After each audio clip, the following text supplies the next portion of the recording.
Good morning, Coach. How are you? Good morning, Curley. morning, Barry Wimp. Coach, How you doing this morning? Dad and I talked about earlier, and we've all been in games like this coaching where you just basically feel lost. Like you don't know where to turn. Nothing you're doing is working. You get in the red zone, you can't score. You can't stop them to get any momentum. You don't have any confidence in your kicker. That's a bad feeling, isn't it, Coach, standing on the sideline in a national championship game, which I've never coached in, with everybody watching. That's got to be a bad feeling over there, doesn't it? It is, and you think, so what can we do to change it? There's so many things in that game. When Barry, when you look at the total stats, I'm talking about the yardage. They were total yardage very similar, et cetera. But you can look at some other things that always.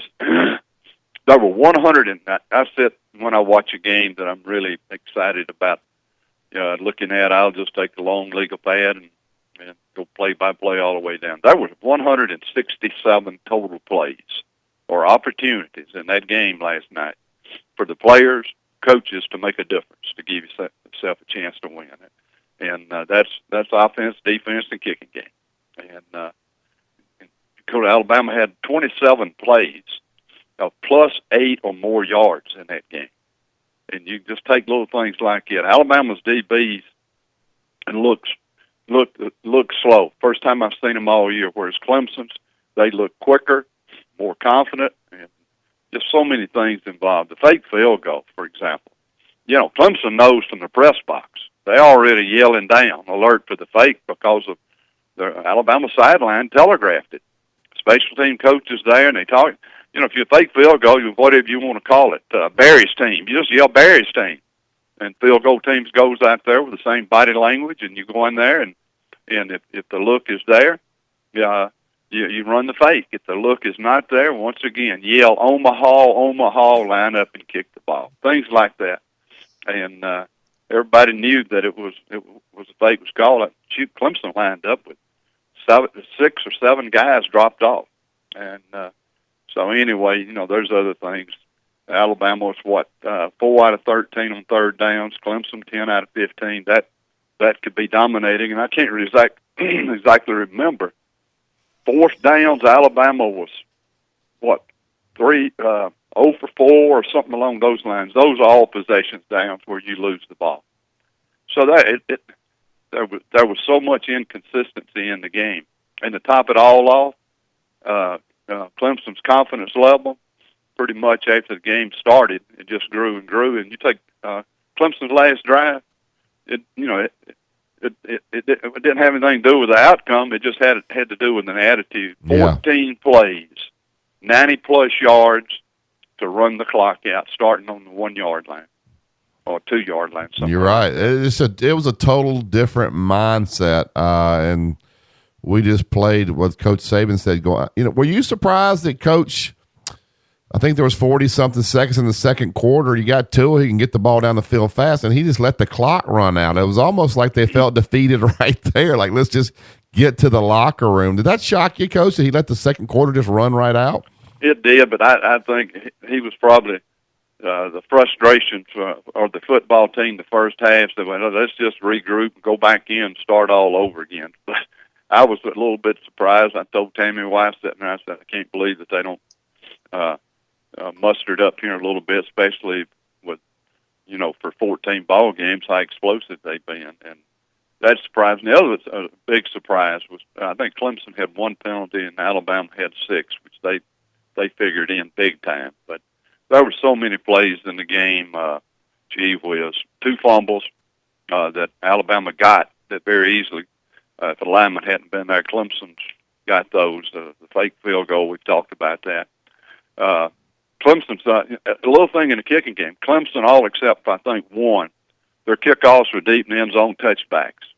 That's an opportunity to, you're going to get it on the 25, but at the same time, you don't have an opportunity to run the ball. I think Alabama had 1 a 30-yard return, and 4 times in the red zone.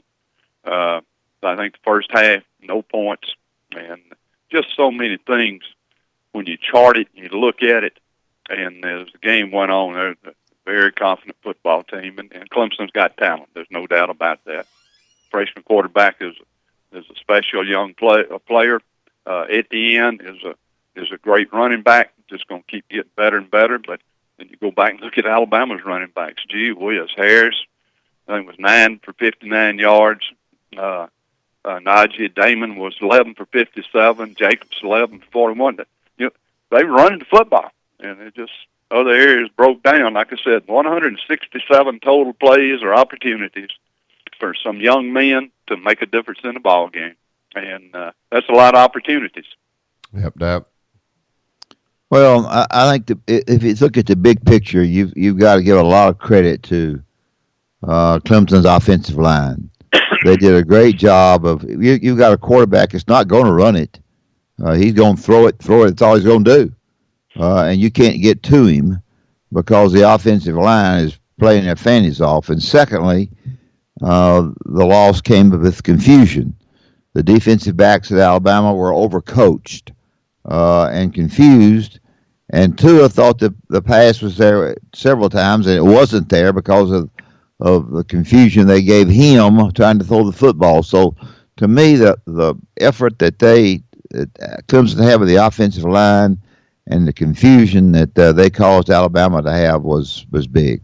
They kept a kind of a consistency of frustration that they created for Alabama as the game went on, and after they got through that first part where it was tied or close right there. But as that game went on, that frustration stayed there, and then when that's there, your eyes, your reads, your confidence level, there's a question mark on it. And bad things are going to happen, and I'll say this: Clemson's got talent, and they put it all together against what most folks didn't think it would be that close to ball game.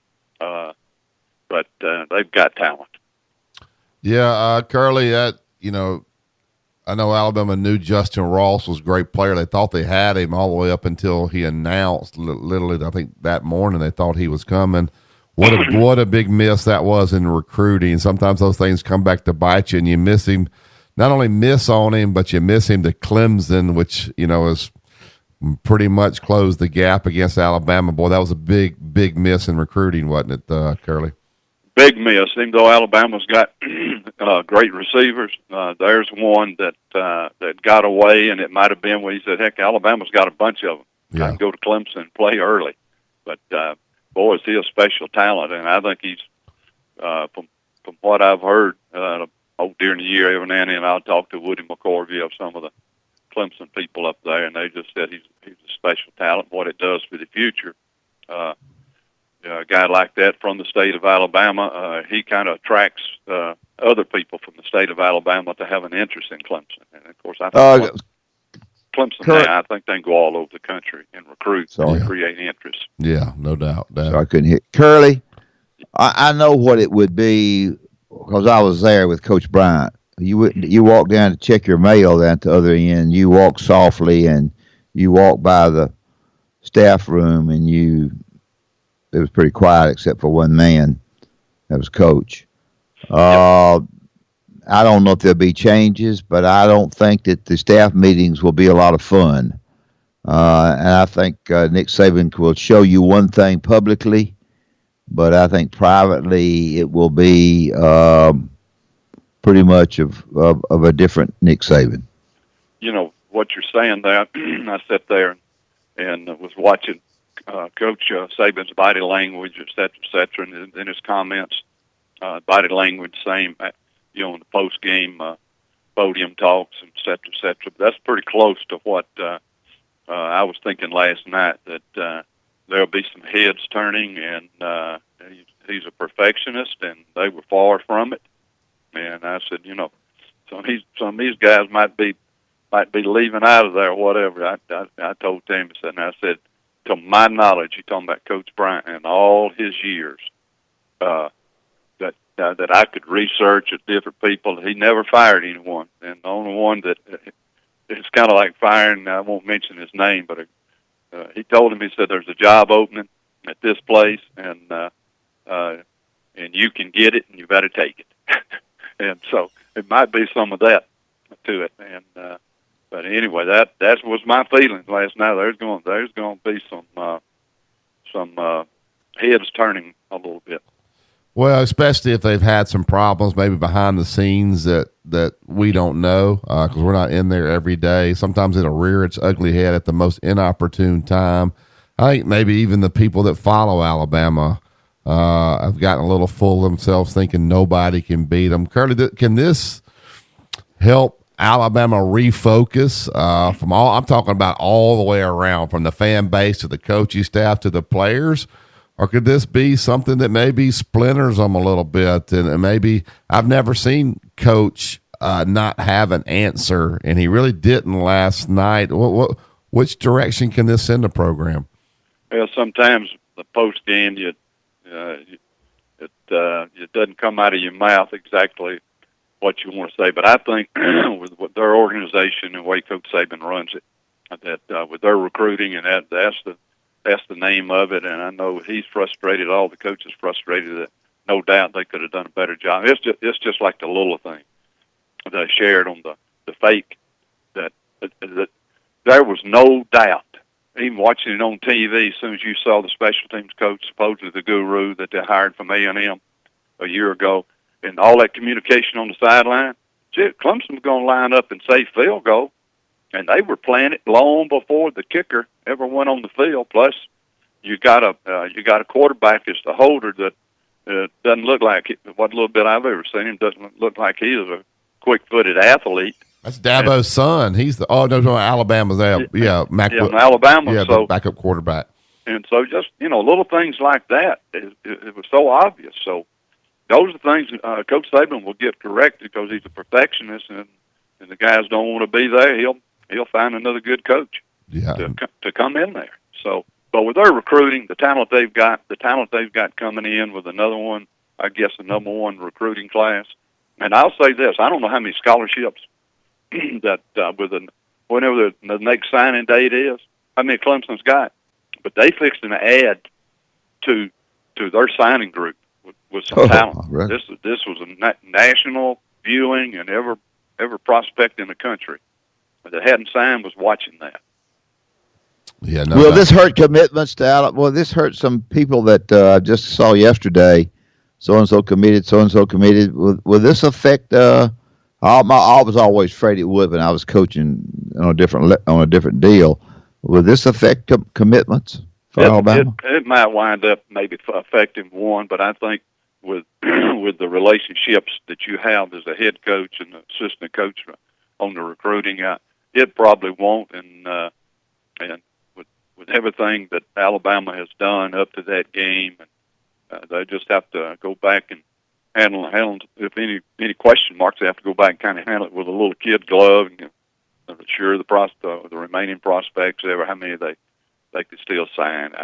I don't think it is the total body of work is what's important, and it's been very, very successful. A lot of people going into this game at the end of the regular season and all that stuff might be the greatest team in the history of college football, et cetera, et cetera. Well, it proved last night that a lot of little things. I go back, like I said, 167 total plays and opportunities. Young guys, guess what? Every snap is important. Every kick is important, et cetera, et cetera, et cetera. That's the difference in the game. It doesn't matter. It doesn't matter. But you tell our listeners what I think you're going to tell them. What is the feeling of the fan bases at LSU and Auburn? They and Texas A&M because they're they are recruiting. What? I will give you happy, sad, or what? Oh, they're very happy and thank you very much. And they're saying, look, see, we could do that also. So they're happy, they're content. Yeah, they're very happy. They're excited to maybe find another 4 or 5 star with what's remaining each one of them. But it was a little bit of a confusing game, but it gets a little clearer. Like I said, the way I do it, if it's a game that I'm really excited about watching teams that I like, and of course, just so happened I got ties with both of those schools, Alabama and Clemson, and when you chart it like I do, I put down. I had 180 total numbers down here, and of course it got, like I said, 167, and you can go back as you go through there, and you'll make little notes and things like that, and then the game really jumps out at you. You look at the total yards, but then you go back and look at 2 fumbles resulting in touchdowns. Kickoff, I missed PAT. That's another point. Kick the ball out on the 35, kick the ball on the kickoff, and it goes out. Clemson gets it on the 35. 65 yards later, another touchdown. So that's 20. That's 21. That's 22 points right there.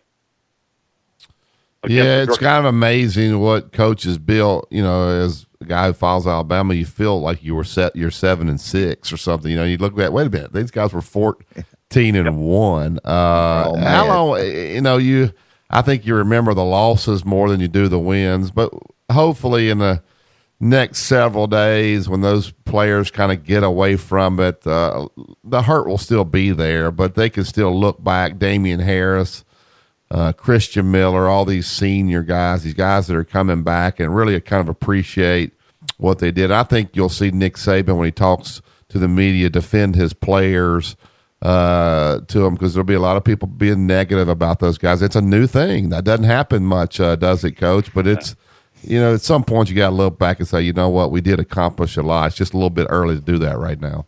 I agree with you. And like I said, fans are going to turn and be negative, a large number of them in a heartbeat. So, but I think Coach Saban will do a great job, in the staff of motivating them and let their minds rest and get the injuries treated and back healthy, and then get started in an off-season program. And hear the word process a lot, and then Coach Saban will get right back to the way he does things, and it may even go back to running the ball a lot more and little short play action passes. But it was the miscues. But they ran the football. Gee whiz. Yeah. Anything else for Curley before we let him go?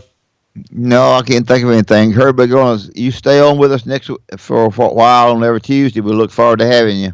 All right, we can talk about something, and I'll play with these 167 plays a little bit more. But it was a frustrating night and a glorious night for Clemson, but frustration for Alabama and anyone. But can you imagine the Auburn people watching that game? How excited they were to see how it happened to Alabama. Oh, they brought us throwing bottles and doing double back flips. I bet they rolled Toomer's corner last night. Oh, I bet they did too. LSU was all excited. Hey, it saves my job at LSU, but people don't feel as bad about me when somebody else who's keen gets his fanny beat. Hey, Curley, does this help or hurt Alabama's chances to land Dabo Swinney when Nick Saban leaves? I'm glad you brought that up.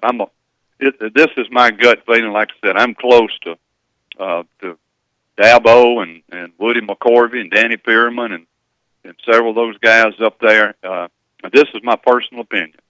Coach Saban is going to coach and coach. It looks like he's in great health. He looks great, and he's after his goals and everything. But I truly believe this, and this doesn't come from anyone except what I feel. Dabo Swinney will retire at Clemson. Yeah. He is at a very unique place.